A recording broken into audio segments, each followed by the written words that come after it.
Let's all bow in.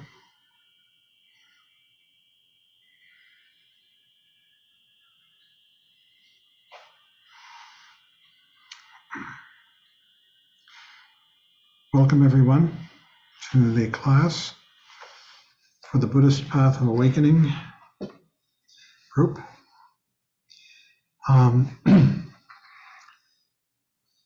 We are working our way through volume 3 of the Profound Treasury of the Ocean of Dharma. These volumes, 1, 2, and 3, are digests of talks given by Chogyam Trungpa Rinpoche over a period of about 15 or 16 years. Each year he would take a group of about 150 to 250 students away for 3 months retreat. And during that time they would both practice and study, and he gave teachings as well as some of his students. The first month was generally devoted to the Hinayana teachings, which have been digested into the first volume of the Profound Treasury of the Ocean of Dharma.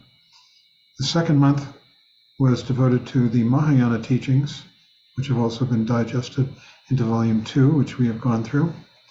And the third month was generally devoted to the Vajrayana teachings, which is what we're working with right now, the most advanced of the Buddhist teachings in Tibet. These teachings went to Tibet from India, starting in about the 7th century AD, and continuing up to the present day. Buddhist teachings are different. They're not a set group of teachings. They're constantly evolving. This is because in Buddhism there is no credo. Words are just regarded as a useful way to take things. And the ultimate truth, enlightenment itself, is really beyond words. And so words are usefully true to particular people at particular times and places. And the style of those teachings has evolved over the centuries, evolved and perhaps improved even, become more profound or more appropriate at least, appropriate to the time and place and to us. Trungpa Rinpoche certainly presented the teachings in a way that was appropriate for his audiences. He loved the American idiom, slang, language, and he presented his teachings in it, using modern day illustrations and examples, as well as expressions of speech. So the teachings are very up to date, these teachings. They're also, as we're progress through this third volume, becoming more and more advanced. And we'll just see how we do. Tonight we're working on chapter 7, the role of the guru or Vajra master. The role of the teacher, the guru, becomes more and more important as the student progresses through the path. And especially in the Vajrayana, it is key, as we will see. So he starts out by saying that it's necessary to understand and know the function of the guru and how you are going to relate to him or her. And of course, the guru takes many forms for each one of us. Depends on who is available and then what eyes we have with which to see. He says, and this is really, I think, key. He's talking about the root guru. This is the Vajrayana guru. And we're going to go and backtrack and talk about the Hinayana and Mahayana teachers as well. But he says that the root key teacher, the Vajrayana guru, who presents the most advanced understanding to the student, is like a generator that never fails and is always present. One may have other teachers besides a root teacher. You can have several root teachers too. You can have more than one. Not very many though. 3 is a lot. 2 is okay. 1 is the most common. Trungpa Rinpoche's root guru was Jemlun Kongtrul of Shechen, the reincarnation of Jemlun Kongtrul Lodro Toye, who lived in the 19th century. But he had other teachers as well. And what he's saying is that he gives us an analogy that the root teacher is like the generator that generates the electricity, the current, the true juice of the teachings. And all the other teachers are like light bulbs. The student listens to the other teachers and gets from them, but what he or she receives from the other teachers, which are also called, by the way, branch teachers. There's the root teacher and there are branch teachers. One can have 1 or 2 or 3, usually root teachers, and many branch teachers. And the branch teachers, what they teach us is illuminated, lit by the energy, by the understanding that we have acquired from the root teacher. That is the real power in the juice.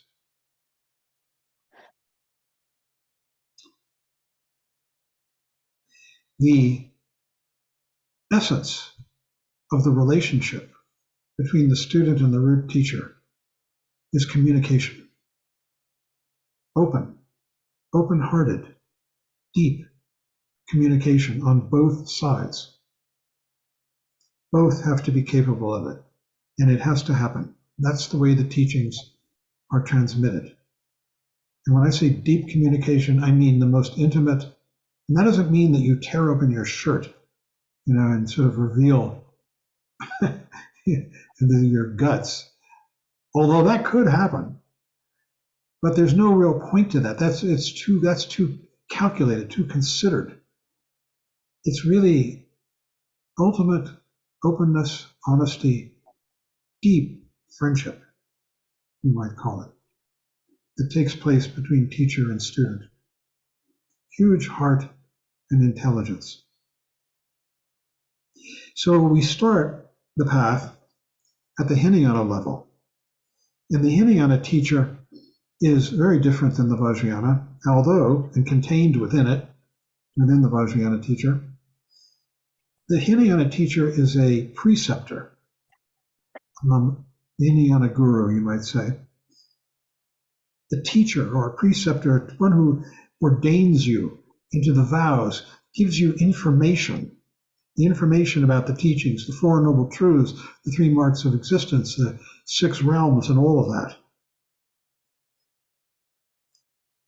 He has a title, Upadhyaya, which is the Sanskrit for the Tibetan Khenpo. Khenpo means one who knows. It's like a school teacher in a way, a parental principle. There's no notion here of any kind of extreme or crazy wisdom, but there is notion of tremendous understanding of the intellectual side of the teachings and how they affect us. And it's quite powerful. It's what brings us into the path, especially the teaching about suffering and the 3 marks of existence, which include the teaching of egolessness, which is perhaps the most profound part of this stage of the path. That and the constant recognition that life, confused life, is full of suffering, that we're constantly worrying about ourselves, which is the very essence of suffering. And this is what the Hinayana teacher communicates to us, and the possibility of release from this kind of suffering through the discovery that what we've regarded as a self has all along been a fiction, a misunderstanding, a wrong way to view the world and oneself. The Mahayana teacher wears the sobriquet in Sanskrit, Kalyana Mitra. It means spiritual friend. Rinpoche says this person is a physician and friend at the same time, more concerned with your basic nature than the Hinayana teacher. The Hinayana teacher is really more concerned about educating you into the path and educating you into yourself. But the Mahayana teacher, the spiritual friend, is much more concerned with your basic nature, your basic understanding, your state of being. So the term guru applies here, which means in Sanskrit, one who carries a heavy load or a heavy burden. The Tibetan word for this is lama, which literally means one who is above, who is at the top. The Lama has a panoramic view of looking down on the student's development. I had the good fortune of meeting a wonderful Kalyana Mitra, a very advanced one. He's passed now. His name was Koben Chino Sensei, and he was a confrère, you might say, of Suzuki Roshi. And he came and lived in Boulder and married and had a child. And he was a marvelous human being, just really incredibly kind, sweet, and insightful. Very, very insightful. And with a kindness and a sweetness about him that really characterizes the teacher at this stage of the path. A friend, a wonderful friend.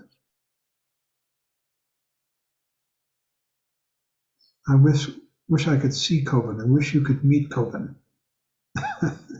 He was a very funny man. He had very big lips, and he used to make this face with his lips. I always remember what he was thinking. And he was a terrific teacher, and it came out of him, out of his pores. So this teacher at this stage of the path really understands the student and has tremendous compassion and friendship for the student, a feeling of warmth and humor. The Vajrayana master includes the Kalyana Mitra and the Hinayana preceptor. They're all included in the Vajrayana teacher. He or she has those functions as well as a lot more. The term for this teacher is Vajra master, or Dorje Lopan in Tibetan. Dorje means indestructible, adamantine, ultimate, and Lopan is the word for teacher. That's in Tibetan. In Sanskrit, the word is Vajra Acharya. Vajra means Dorje, and indestructible again, and Acharya is teacher. Trungpa Rinpoche was certainly at this level.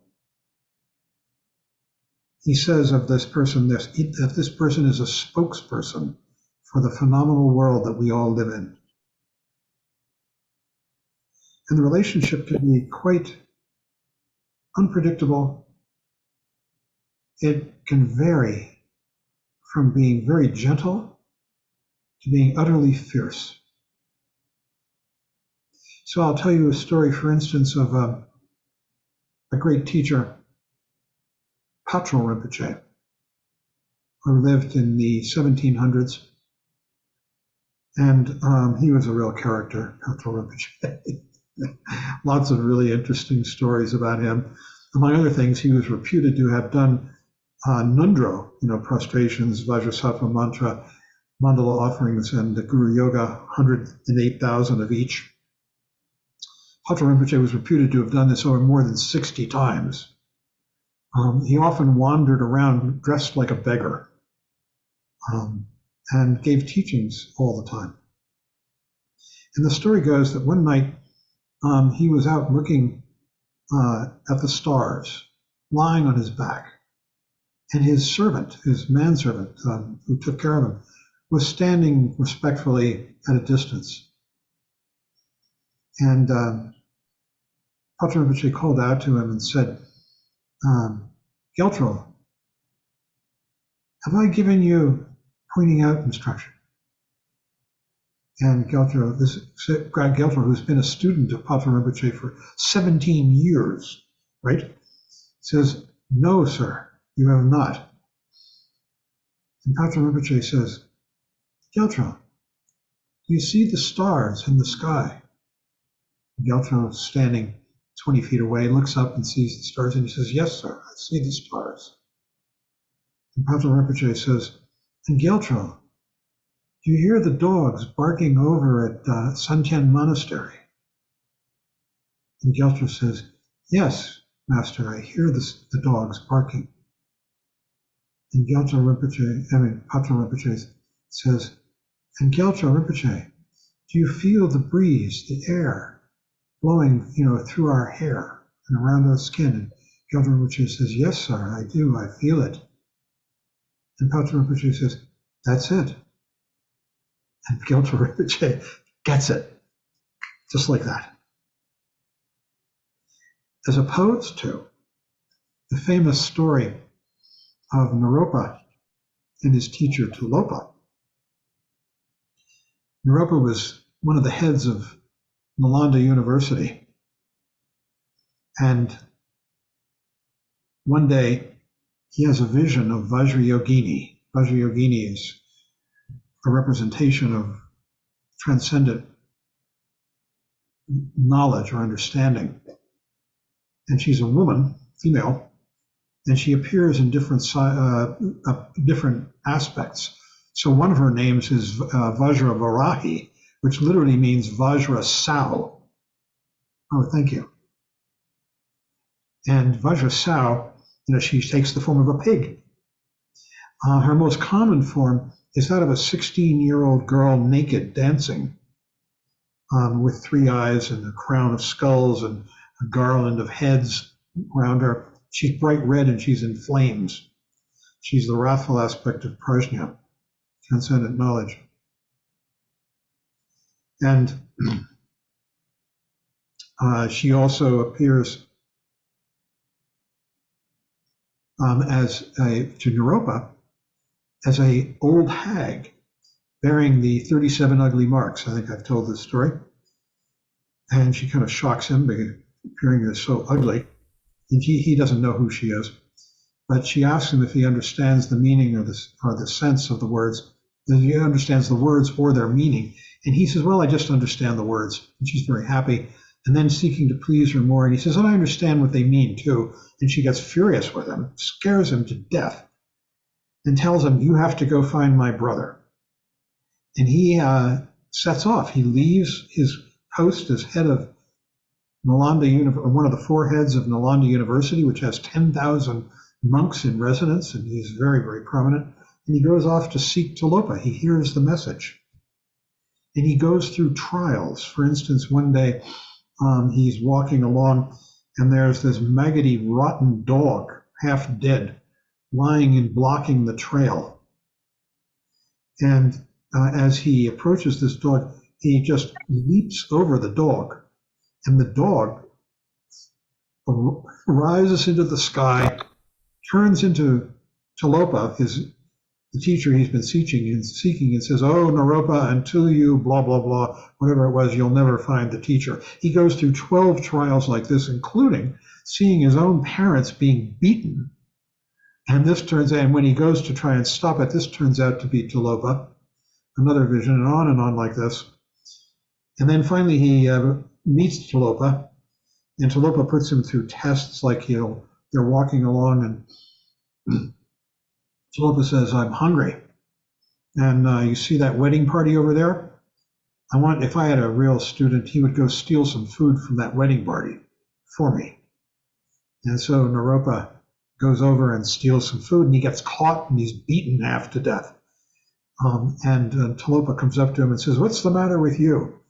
And he says, sir, this fool of a self who believes that he possesses a body He's in terrible pain.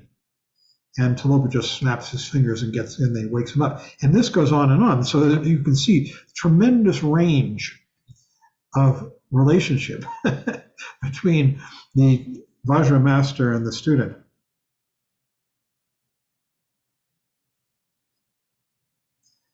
And while I feel that Trungpa Rinpoche was a real Vajra master, I didn't have a relationship with him like that of Naropa. Well, and Talopa, there were plenty of pain in that relationship too.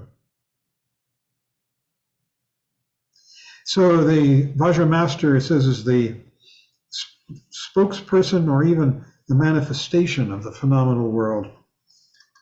He's a surgeon, she, a surgeon or executioner, a magician. It says, a doctor who can't do surgery but only prescribes medicine is the Mahayana Kalyana Mitra Bodhisattva. The Vajra master can perform surgery and help you thoroughly, which might involve some pain. In order for the surgeon to heal you, you have to let them get into you thoroughly and completely. So the Vajra master is a parental figure and a surgeon and an executioner, a heavy-handed person with good intentions. The compassion of the Vajra master might manifest as kindness and softness, but it isn't idiot compassion, being kind without intelligence. And then he says, it's somewhat like teaching somebody to parachute. I wonder if anybody here has ever jumped out of an airplane with a parachute. I have, when I was younger, in a place called Orange, Massachusetts. There was a guy named Jacques Stell parachuting. I went up there, I did 2 jumps. That's all you could get in a day. And the first one, I had no idea. I just jumped. I was sitting on the edge of the plane. You have to sit on the very edge of the plane as the plane slows down, and then you're told, jump. And you jump out into what's called a static position. That means that you're at a 45-degree angle with your arms and legs spread. That's so that you don't tumble. Because if you bring your arms and legs in, you're going to spin. And you're on what's called a static line, which is a cord attached to the ripcord on your chute, because they don't trust you to pull your own ripcord. You might panic and not pull the ripcord, and the chute wouldn't open, and then it's curtains. So this cord is attached to the plane, and it pulls the ripcord for you. And I remember seeing, as I jumped out, the plane, I wasn't falling, the plane was falling up into the sky like that. And I just felt the wind going through me. The second time I jumped, I knew what I was in store for, and the adrenaline was surging. And you jump and you feel like you're falling through centerless space. And he says here that it's somewhat like teaching somebody parachuting. And that's what the teacher is supposed to teach. You jump into nowhere, hoping your parachute will open. It's really just a matter of coming completely present and giving up self-protection, I and other, with the teacher. He says a bodhisattva creates some kind of hospitality, but in the Vajrayana, that doesn't exist unless you help yourself, which in this case is an enormous bank of wealth. That's what the teacher offers you. The teacher is never put off. He says of this, it's impossible to make a Vajra master change their mind about working with you. It's not, the Vajra master is never turned off, but is turned on by your sickness or neurosis. I heard a wonderful teacher, perhaps some of you have met her, Kundro Rinpoche, giving a talk about this years ago at the New York Shambhala Center. Someone asked her, how do you find out? How do you meet a Vajra master? And she said, it's up to you and up to the teacher to open to each other in deep communication. She said, it may never happen in this lifetime. You may have to wait for the next. There's just no telling. That was her response. He says, the Vajra master is interested in your problems rather than disgusted. You are unable to put such a person off. The Vajra master is highly inquisitive, and your problems, your ickiness, your neurosis entertains the Vajra master. So the activity of the Vajra master is a somewhat more sophisticated level of compassion. The more you make mistakes, the more the Vajra master is interested. So the nature of Vajra masters is that they have the kind of exertion that never gives up hope for the student.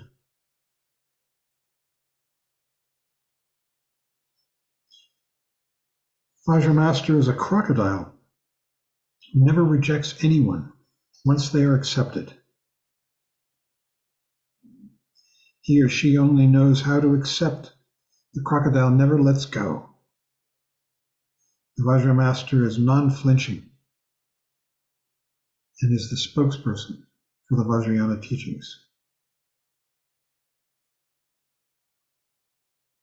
And there's an ultimate and a relative level.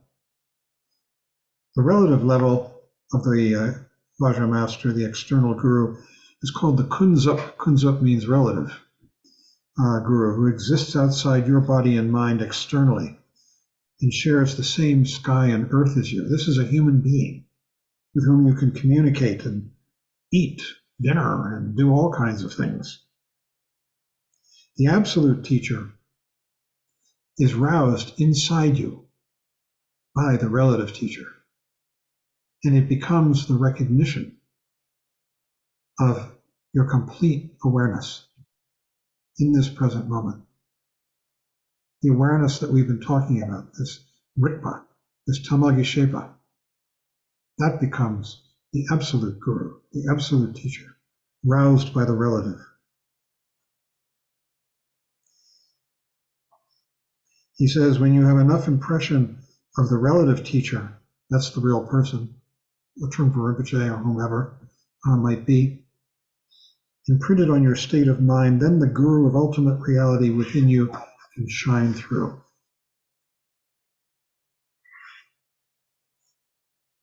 And then here is probably the most important point. The impression the guru makes on you is a question of how much communication takes place between the guru and you. How much communication? Openness. That's the key. People ask sometimes, how do I evaluate the teacher who's for me, the one that's going to be right for me?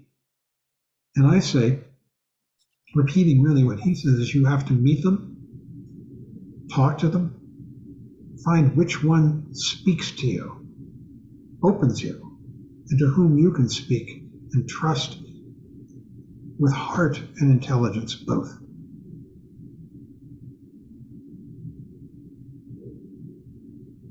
So there are 5 aspects of the guru.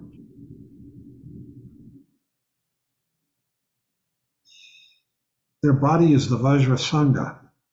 This is the best friend you'll ever have. Beyond friendship. And so in that way, the body of the teacher is the Sangha. That means the collection of all your friends who are on the path together.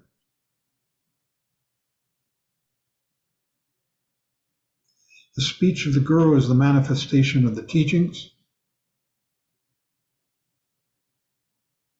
The deeper the relationship becomes, the more you feel that almost everything this person says is teaching, including pass the salt.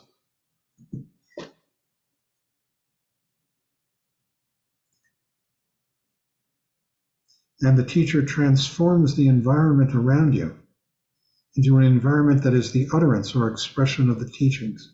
You see differently, especially when you're in the presence of a Vajra master. It wakes you up transforms the world.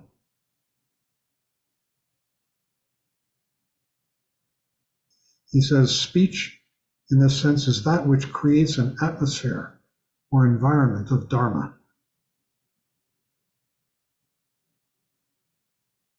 The mind is the mind of the Buddha. The teacher represents the Buddha, the Tathagata, the one who has gone beyond. It says the Guru's mind is the embodiment of the Dharma Dhatu principle of all-encompassing space. I always felt about Trungpa Rinpoche that he was just 100% here. This is my relationship with him. Just never could I catch him lost in a daydream. He just seemed to be resting here all the time, interested in what was going to happen next. And this fascinated relationship with the student is connected with compassion. Not compassion in the sense of feeling sorry for, but deep affection. Quality. What we're going through here is the body, speech, mind, quality, and action. These are the 5 qualities of reality, in one way of taking it. And the quality of the Buddha is that they are the personification of wisdom. And this wisdom can take form as yidams, like Vajrayogini, like Ekajati, like Vajrapani, Vaitali. These are yidams who represent enlightened mind and often are dharmapalas meant to wake us up. And they can be peaceful or wrathful, male or female. Male is Harukas, females are Dakinis. And the Guru shows you how you should imagine the yidam, how you should become one with the yidam. And the Guru manifests all 5 Buddha family principles to students. Remember the Buddha family principles? Those are the organization of the mandala, the 5 ways in which reality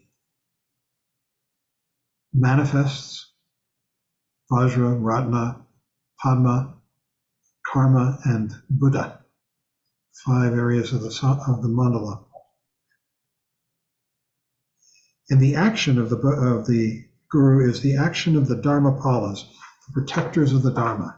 That means that the Guru's main function is to continually wake us up, which could be painful, it could be extremely kind and pleasurable, full of love.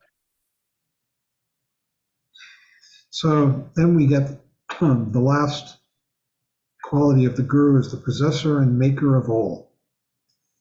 Possesses all knowledge. Their understanding of psychology, both neurotic and enlightened, is profound. And they understand this psychology, not only the psychology of an individual, but of a group, of a nation, and of the world. Nations can manifest neurotic, extremely neurotic psychology. I mean, look at it, it's all around us. And they can also manifest compassion and wisdom, as well as individuals. Because the Guru is so attuned to the phenomenal world that she is never out of date, constantly responsive to what the world needs. We do this too, in our own limited, fumbling, often inaccurate ways. The Guru creates situations and inspiration in order to further a student's relationship to the Dharma. Sometimes it's very hard to see that the Guru is doing this. One time, there was a fellow who came into our Sangha named Bill Hunter, Bill and Emily. And they were wealthy people, but Bill had received an SBA, Small Business Administration grant, to build a hotel just outside of Jackson, Wyoming, in Teton Village. It was when the ski resort was just beginning. So he did. He built a hotel. It was called the Sojourner Inn. And it failed. Not enough people. It was too early in the life of the resort. And the SBA, Small Business Administration, took it back and gave it to someone else. So Bill and Emily, with their children, came to Boulder and became students of Trungpa Rinpoche. It turned out that the fellow that the SBA gave it to did an even worse job than Bill. And they came back to Bill and asked him if he would be interested in taking it over again and giving it a second try. Bill wasn't really interested, but he went to Trungpa Rinpoche. We had all these hippies. It was 1972, maybe. And all these hippies were here in Boulder, penniless, many. And Bill said, look, why don't we take the hotel and we can staff it with your students? And they'll earn a living, and there'll be a group, it'll be a Dharma group. And Rinpoche loved the idea. And we changed the name, or he changed the name of the hotel from the Sojourner Inn to the Snow Lion. And there was a big carved, painted plaque on the side of the hotel of a snow lion, semi-mythical, not totally mythical, beast of Tibet, lives in the Himalayas. And a lot of students went up there and staffed the hotel, and it was running and it was flocking along. At one point, Rinpoche and I and Marvin, we were his servants, you might say, and secretaries, were going to California together, and we drove up to the Snow Lion. And we stayed there for the better part of a week.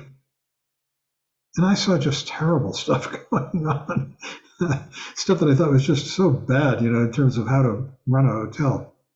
And I went to Rinpoche, and we had a private meeting, and I went, I was complaining about this and that and the other and the other. And he sat there listening to me. And then when I finished, he looked at me and he said, don't you realize? And then he stopped. And he never finished that sentence. But all these years, I've figured, for better or for worse, that if he had finished the sentence, what he would have said is, don't you realize this is just a situation that I've created so that these people can practice the Dharma and learn? And that is a function of the teacher. He creates, she, situations in which the student is tested, can learn, apply the Dharma, wake up. He says in this text, it might seem bizarre or unnecessary, but these situations bring enormous insight to the student's mind. It's a psychological world that the teacher creates for the student. So the guru's actions are a kind of play. But you remember, he never finished that sentence. If he had, it would have turned the whole thing into a teaching and removed the reality of it for me. So he let it stay as being real. The teacher also has a direct relationship with the various energies of the yidams, which means the energies of enlightened world, and can use the power of the yidams, their restful or peaceful nature, which is your nature.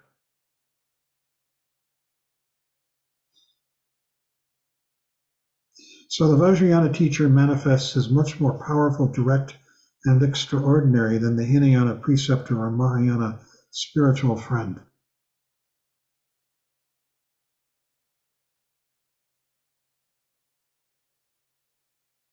And in order to understand tantric empowerments or abhishekas, initiations, any other aspect of the Vajrayana, it is necessary for you to understand the principle of the tantric guru or Vajra master. And the more that one does, the more one will understand the Vajrayana. This is the gateway in.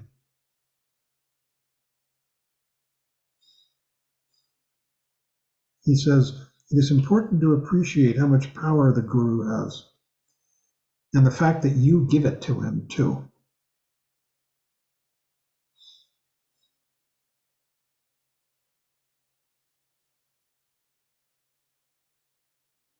So I think I'll stop there.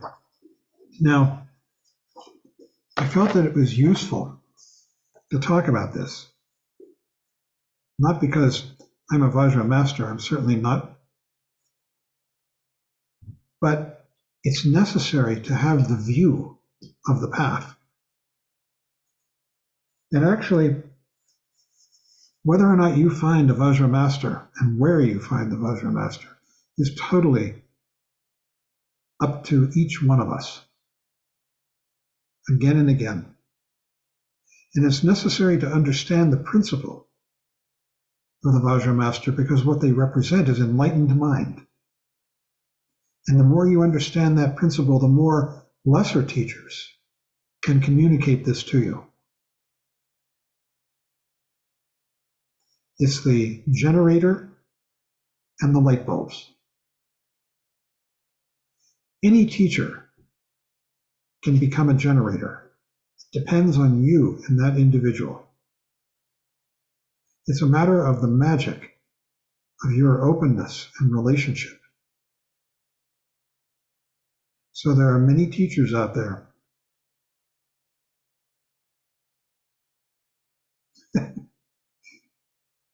It's really up to each one of us to find it. It may be that we'll only find light bulbs, but that's okay. That can be very inspiring.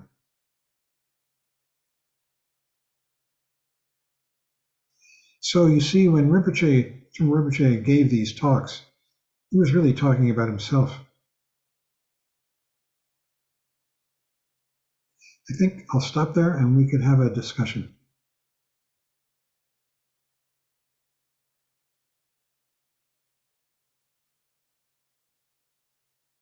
Thank you. Who's controlling the view here? Oh, Dan. Good. Thanks a lot, Dan. Okay, questions. I see Lodra with a hand up. And then Alice. Thank you for the talk, John. I have two questions. One is it possible for us to denominate someone whom perhaps we've never met in person as our Vajra master, someone who has pointed us towards a renunciation mind, someone who inspires us deeply in the path, but who perhaps has passed away, or who we've only come into contact with their teachings indirectly rather than in a one-on-one live setting? Can we call that person of our Vajra master?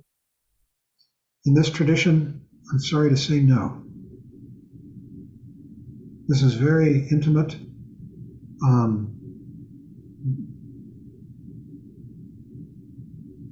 Human, and it's not subject to imagination. Imaginary preconceptions will take you astray. The Vajra master, and even the Kalyana Mitra, will lead you by their actions and words in the correct path. So will the Hinayana preceptor. It's very, very real. It's very intimate.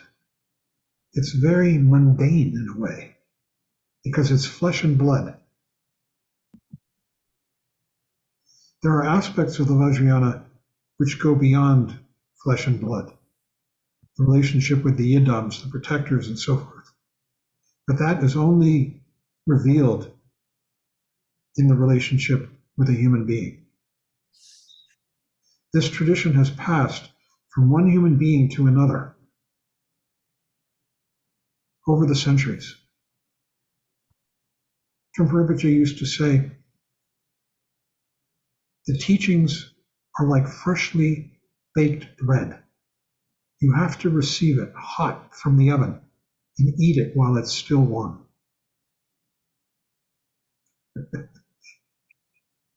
That's beautiful. I believe that goes connected to my second question of how should we perceive the traditional Buddha Siddhartha Gautama How should we within the perceive realms that? I couldn't hear. Siddhartha Gautama, the original Shakyamuni Buddha? How should we perceive him in relationship to the three roles of the teacher? How shall we proceed in relationship to the three roles, the Hinayana, the Kalyana Mitra, or the Vajraguru? You make a relationship with the teacher as best you can, as following your heart and your intelligence and your desire for the teachings and your inspiration. And it unfolds. No guarantees. You do your best. As Khandro Rinpoche said when she was asked, it was pretty much the same question, how do you find a Vajra master? After saying pretty much what I just said, she said, and you may not find it in this lifetime. No guarantees. But I felt it was important to present this tonight because the Vajrayana turns on this relationship. And it's so interesting, isn't it, that the most profound teachings turn on a most deep and intimate and personal love and friendship between human beings.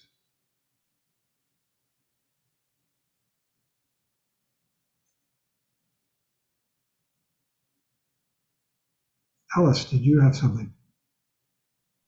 Yes, I have two questions. The first question is that yesterday I was talking with my Hinayana teacher about the three characteristics of reality, anicca, anatta, and dukkha. And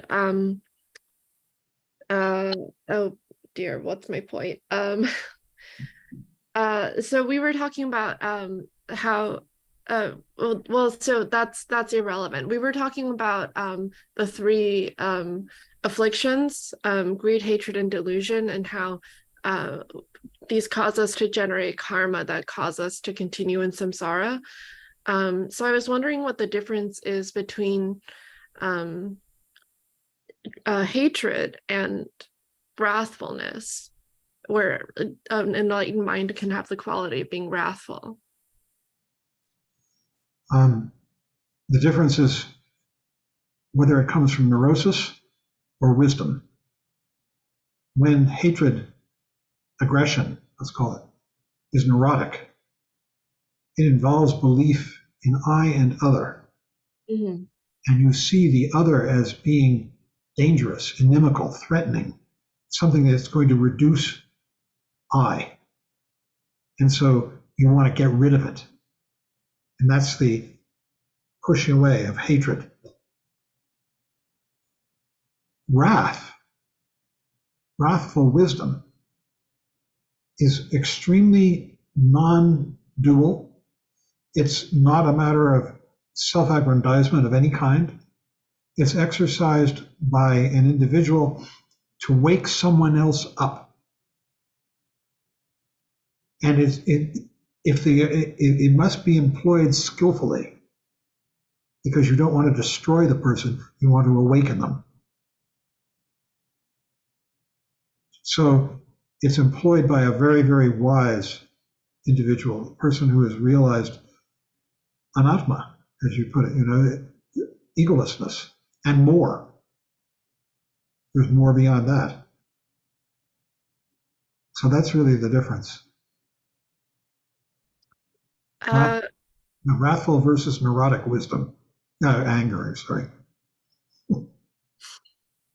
Yeah? I'm wondering if when you say there's more beyond that, that's sort of like the unfinished sentence where I'm going to reflect on that for a long time, or if I can just ask what you mean by that.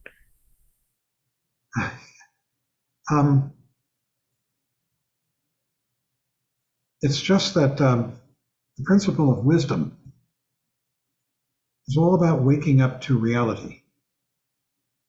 And it's a question of what it takes to wake us up. And there are peaceful methods, and there are methods which are seemingly violent. Like, for instance, you're caught up in a fit of anger and you rush out the door and you slam the door and you catch your finger in it. Mm-hmm. And suddenly you're out of the anger and into pain. There's an example of sort of wrathful wisdom, maybe. You know. And then I've always used this example that Greg Smith, he's a Tonka painter, lives up at Drawla Mountain Center. And I listened to him giving a talk about wrathful wisdom. And he said it's like a mother with her toddler standing on the curb, and the toddler starts to step out into traffic and she screams, "Get back!" Wrathful wisdom. Mm-hmm. As opposed to self-protective anger, which is neurotic Mm-hmm. in itself. I had a Buddhist therapist who said that actually we need to be angry to embody our self-protective anger, because a lot of us repress it.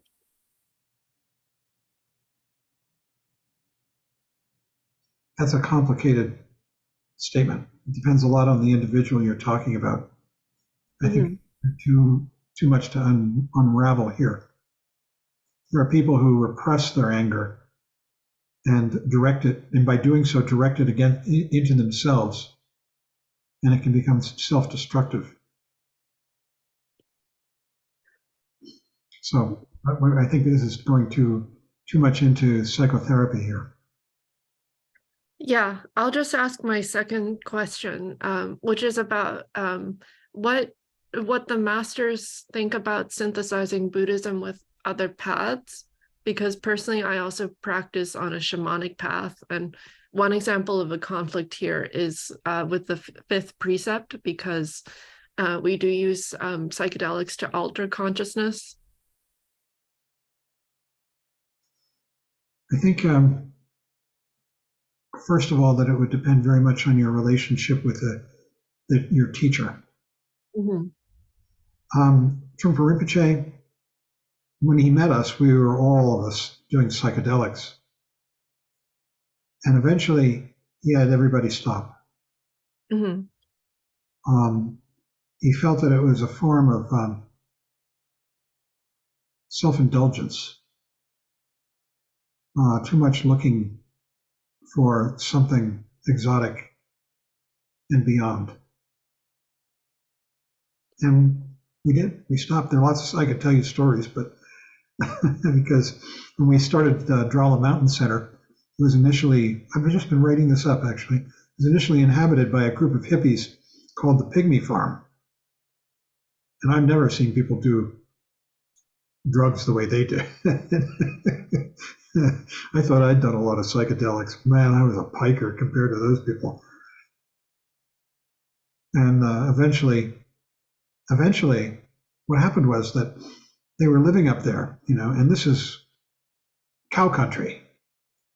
A lot of ranchers up there, people riding around in pickup trucks with 30 Winchesters in the back window and wearing cowboy boots, and running cattle. And Marvin and I got worried that if anybody wanted to get rid of us up there, all they had to do was call in the cops, because everybody was doing drugs. So we went to Rinpoche and we told him about our concern. He wrote a letter to all the people up there, telling them that they had to stop doing drugs, that these drugs were a form of self-deception. They didn't believe it. They didn't believe him. You see, he had been preaching, don't try to turn yourself into something holy. He'd been preaching this to us, anti-spiritual materialism. So when he sent this letter up, which I've still got a copy of here, I'm going to publish it in this book. They just said, like that. So what he did was he called a meeting at his house down here in 4 Mile Canyon in Boulder. And he invited all the people on the land to come down and bring all their drugs. So they all thought, boy, party. So they did. They came down, and the house that he and I and Marvin were living in was a duplex, exactly the same up and down. So we said, anybody who doesn't have a place to stay, you can stay with us. And all these hippies came down unwashed, because when they moved on in mid-September, they were scheduled to, we took possession of the land on September 17th. On September 16th, it dropped 4 feet of snow up there. And these people moved on, they dug out the snow, they built little A-frames with dirt floors and fiberglass insulation. There was no running water, there was no sanitation. You had to go out and dig a hole if you wanted to take a shit. Running water was just snow melt or whatever you could drag in. No electricity. So we invited all these people to come down. Well, you can imagine they were unwashed, right? And it was something. And everybody's sleeping on the floor in the upstairs of this house down in 4 Mile Canyon near Boulder. And with babies and children and sleeping bags. And the next day, Rinpoche has me build a fire in the fireplace. There's a fireplace, and it's made out of the native stone, and there's it was raised up off the floor with a ledge going around it that you could sit on. It was made out of flagstone, that ledge. So I built a fire, and he sat there next to the fireplace, and I was sitting next to him so that I could help him tend the fire. And he told everybody that he wanted them to bring their drugs up to him, and he was going to throw them in the fire. And he said, we are burning self-deception.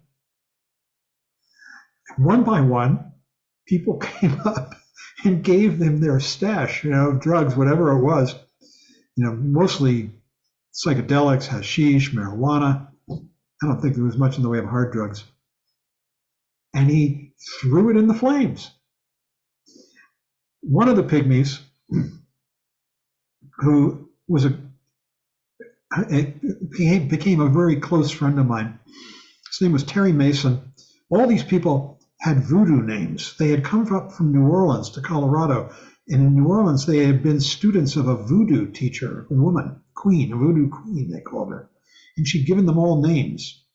Like Don Winchell was Ragatara, and Rick Kemp was Emer, and Terry Mason was Zonto. Now, Terry Mason was very different than the rest of them.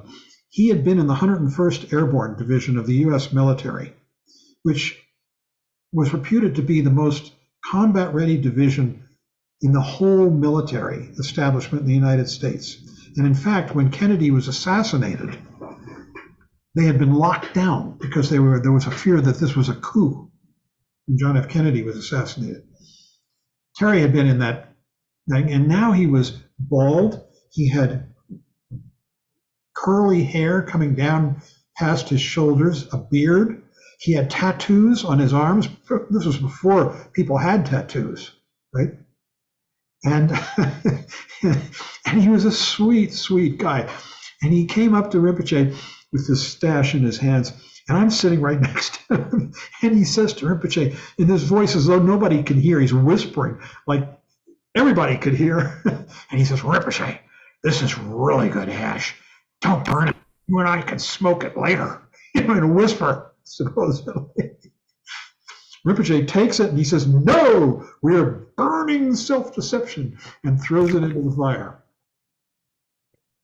So I'm telling you this story about his attitude towards drugs. Now, I don't think drugs stopped up there, but it slowed it down a lot that night.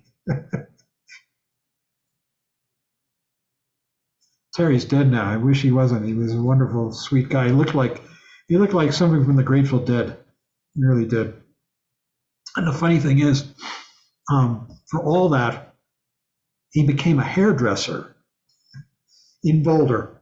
And he put his wife through law school. And eventually she left him. And he spent his last years just meditating all the time when he wasn't hairdressing. So, any more questions? I'm telling stories. Sorry. Is that good, Alice? Did I tell you? Jinyi has her hand up. But...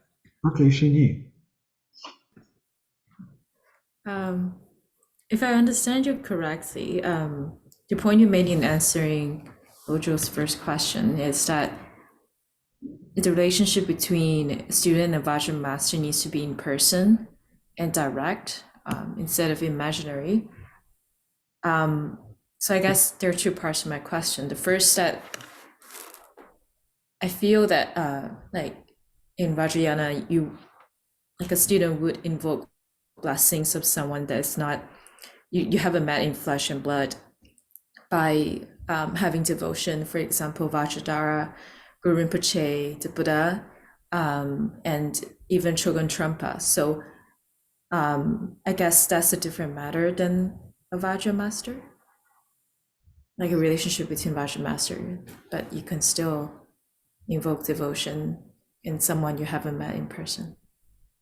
The more intimate relationship, the more hands-on, the more closer you are. There are no rules. There are no rules, but it involves deep friendship, communication, intimacy, whatever form those things take.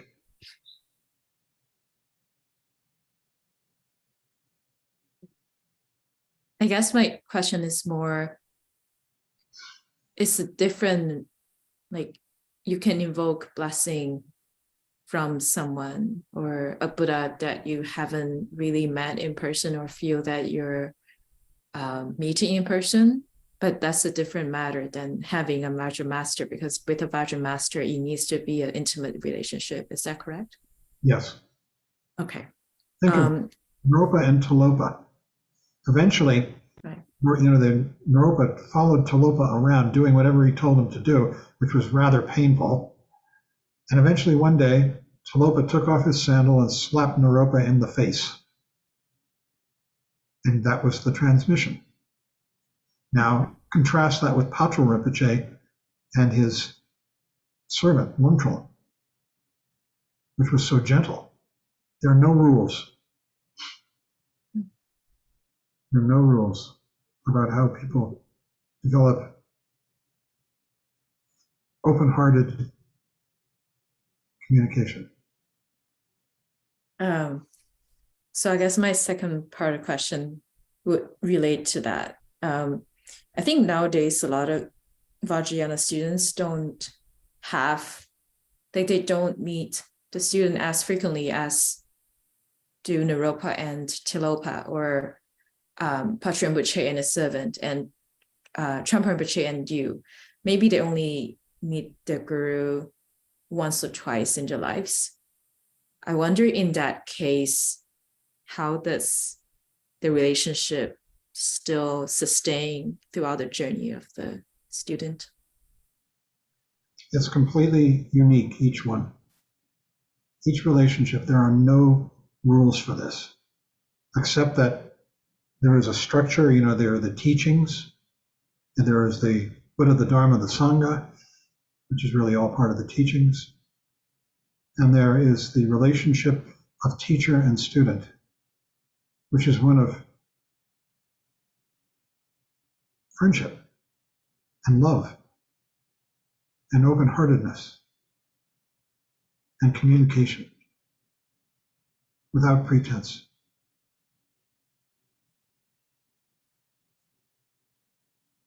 Thank you. Thank you. I've got Jane and then Kurt.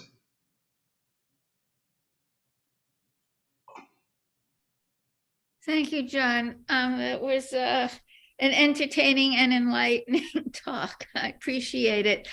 My questions are, if you could please elaborate on something in the text, which I'm not quite sure that I get it. On page 100, at the beginning, he talks about the yidam as your experience rather than a guru, because the yidam is an imagination of your mind, and the guru is somebody who tells you that the yidam is an imagination of your mind. Could you just explain that a little bit? Does he say imagination of your mind? That's interesting. Yeah, it's the very top of page 100. It's the second sentence that starts, well, it starts before that. On the tantric path are all embodied in the guru, but the yidam is not a guru. And then what I just quoted, the yidam is your experience rather than a guru, because the yidam is an imagination of your mind. And the guru is somebody who tells you that the yidam is an imagination of your mind. The yidam literally means mind protector. And it represents a principle of which there are a number of principles of enlightenment. So for instance, I think I've shown you Vajrayogini before. Mm-hmm. Yeah. She represents the wrathful aspect of prajna, which is in your mind. Okay. And she's very, very Padma. Padma is, the Buddha family. Okay. She's red. She has immense heat. She's gorgeous. She's beautiful. She attracts us. But also, she's really powerful and dangerous with that much power. It's the danger of extreme wisdom. So what she represents is the wisdom aspect of your mind. And you will do practices with her, you may, if you get to that point and you have someone who prescribes that, where you see her in front of you, you are her. And she's floating down from heaven, lots of her, like snow. And you do a liturgy with her, and what you're doing is you are invoking that aspect, that fierce prajna aspect of your own mind. You're invoking an aspect of enlightened mind. That's what yidams are. Yidams are aspects of each one of our enlightened minds. And a teacher who is a Vajrayana teacher understands you and what particular yidams are most useful to you. Now, Trungpa Rinpoche gave all of his students the same yidams. Don't ask me why, he just did. The first one was Vajrayogini, and the second one was a male Haruka figure named Chakrasamvara. Vajrayogini represents prajna, Chakrasamvara represents upaya, skillful means. And they are often seen in union, male, female, yum, it's called. So that's toward enlightening the student. Yes, it's helping the student. It's the purpose is to help the student see clearly the enlightened nature of their own mind. Okay, that makes total sense. First, thank you. Further down on that page, it seems everyone's got two issues this evening, is one sentence. It's right under guru as possessor and maker of all. Probably relates to what we just were talking about.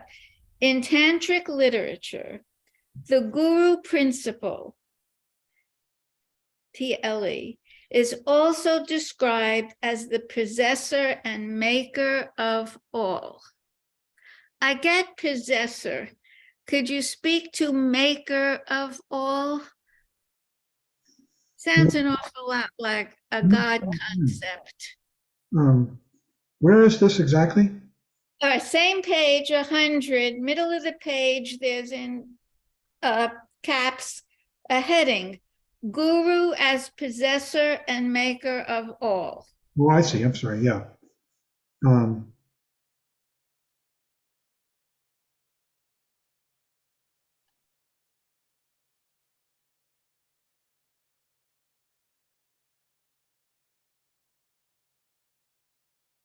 yeah, what it's really saying, I mean, the guru doesn't know, you know, how to forge steel necessarily, or, what's the chemical composition of blah, blah, blah. Right. But what the guru does understand is sanity and neurosis completely in every manifestation that they have. And that manifestation can be individual, you and I, it can be group, like a Sangha, it can be national, it can be worldwide. Yes, I think this is the guru. There's a principle in Buddhism, for instance, I'm just going to give you an example. Ultimate egohood has a name, it's called Rudra. And it's called Rudra because Rudra was an actual person who committed the most heinous of all crimes, which is he murdered his own guru. The reason this is the most heinous of all crimes is because the guru is the font of enlightenment, of wisdom, of sanity. And to murder the guru is the worst thing that you can possibly do. It's like trying to destroy the world. So Rudra became a word for ultimate egohood. Trungpa Rinpoche always felt that he wanted to meet a guru and do battle. He did. He thought Mao Zedong was probably a very, very, very, very powerful Rudra. Mm-hmm. And I agree with him. My field of study in graduate school and undergraduate was Chinese history. And in graduate school, I focused on the communist revolution, on the what was happening in China at the time in 1966-7, which was the Cultural Revolution, Mao Zedong. Right. And I felt that, that when I received the teachings of Buddhism and looked back on what I knew of the Cultural Revolution and Mao, I felt it fit. That Mao, people were walking around, every village had loudspeakers, constantly playing the sayings of Chairman Mao. People carried little red books with the sayings of Chairman Mao. It was total indoctrination into an ideology. And this is a mark of extreme samsara. But Rinpoche knew he wasn't going to meet Mao. But there was a guy wandering around in those days giving teachings, his own teachings. His name was Charles Berner. And he was teaching people he felt to get enlightened. Rinpoche suspected that Charles Berner might be a Rudra. And he really wanted to meet Charles Berner. Well, Charles Berner came to Boulder, but Rinpoche was away. Marvin, my cohort, fellow secretary, went and took a weekend with Charles Berner and came back and reported on it. And people were given very crude and sort of stupid exercises to do to help them become enlightened. And they would do these exercises in pairs, and people would wander the room, monitors. And if they saw a person who seemed to be having an epiphany, they would put their name up on a big board with a star next to it, that kind of thing. So Rinpoche really wanted to meet Berner. Well, we took a trip to California. Rinpoche was on a speaking tour. And of all things, Joseph Campbell, the author, Hero with 1,000 Faces, made his home available to Rinpoche, me, Marvin, and a few other of his students. We stayed there. He wasn't there. Joseph Campbell, he was away. They just let us use his house in LA. And at the same time, we got in touch with Charles Berner. And we invited him to dinner. And he accepted the invitation. And he came. Rinpoche was so disappointed. This guy, he was just an ordinary little guy, you know. He wasn't a big Rudra. and we just had this tame little dinner. He was so disappointed that he hadn't been able to meet Rudra. So anyhow, I hope that maybe that addresses it a little bit. Yeah, no, it does. It helps clarify my, the place where I go to is, making comparisons of what I perceive as doctrinaire and trying to unpack that. Thank you. Well, egotism and neurosis can take many forms as an individual, as a group, as a country. Mm-hmm. And we could talk about what we see of it in the world today. And it's very destructive. It's very cruel. They say in the Buddhist teachings, just for your amusement, that we are, if you can call it that we're in a downward spiral right now. Mm-hmm. It's going to continue for several hundred years. Things are going to get worse and worse. And ultimately, what's going to happen is that there's going to be an evil ruler who will take control of the world.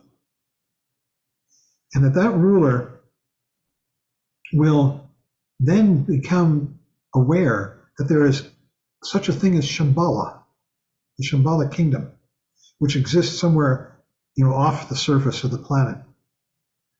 And they will want to go after that. And at that point, the famous Gesar of Ling, who was a famous general who lived in maybe, or was mythical, lived, nobody knows for sure, in around the 1200s, will come back. And he will rouse an army to do battle with this evil ruler. This is going to be around the reign of the 24th or 5th Rigden. Rigdens are kings who rule Shambhala. And Gesar will come back and he's going to rouse this army, and all of us who are students of Buddhism and practitioners will be soldiers in that army. And there'll be a big cataclysmic war. And Gesar will emerge victorious and usher in 1,000 years following that war of spiritual and material prosperity and goodness. This is the myth, or if you can call it a myth, it's a story, whatever it is. Well, I think every group has that kind of mythology, one way or another, of things to come.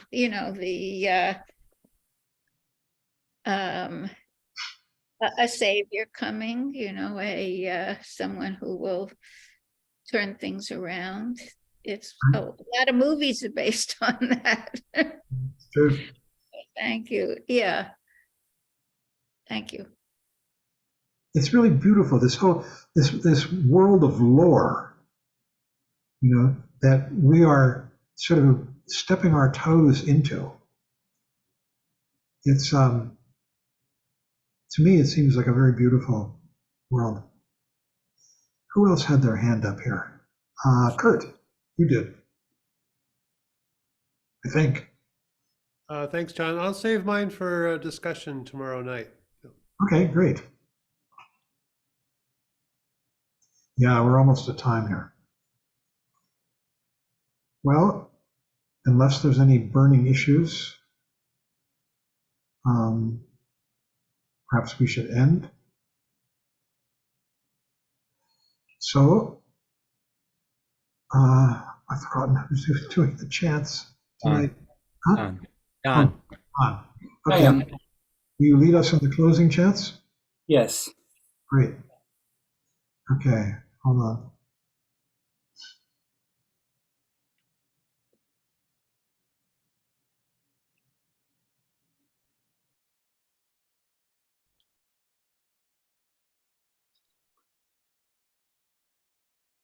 Okay, we will close by reciting a prayer for peace and chanting the dedication of merit.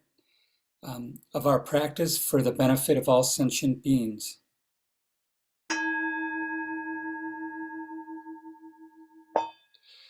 By the blessings of enlightened and compassionate ones, by the power of my positive actions of 3 times and my prayers of pure aspiration, may wars, conflicts, epidemics, and all other maladies dissolve in this world, and may the earth and all who live on this earth enjoy the abundance of well-being.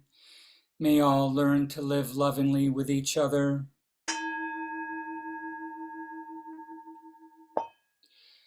By this merit, may all obtain omniscience. May it defeat the enemy wrongdoing.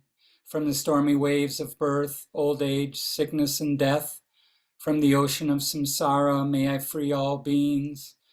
By the confidence of the golden sun of the great East, may the lotus garden of the Rigdon's wisdom bloom. May the dark ignorance of sentient beings be dispelled. May all beings enjoy profound, brilliant glory.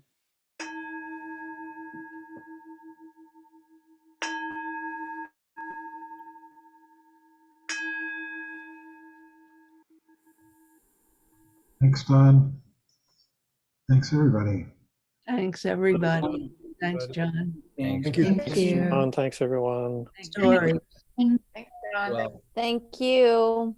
I Everyone, have a good night. Thank you, Thank John. you. Yes, have a good night. Good night, everyone. Good to see everyone. Same here. have a good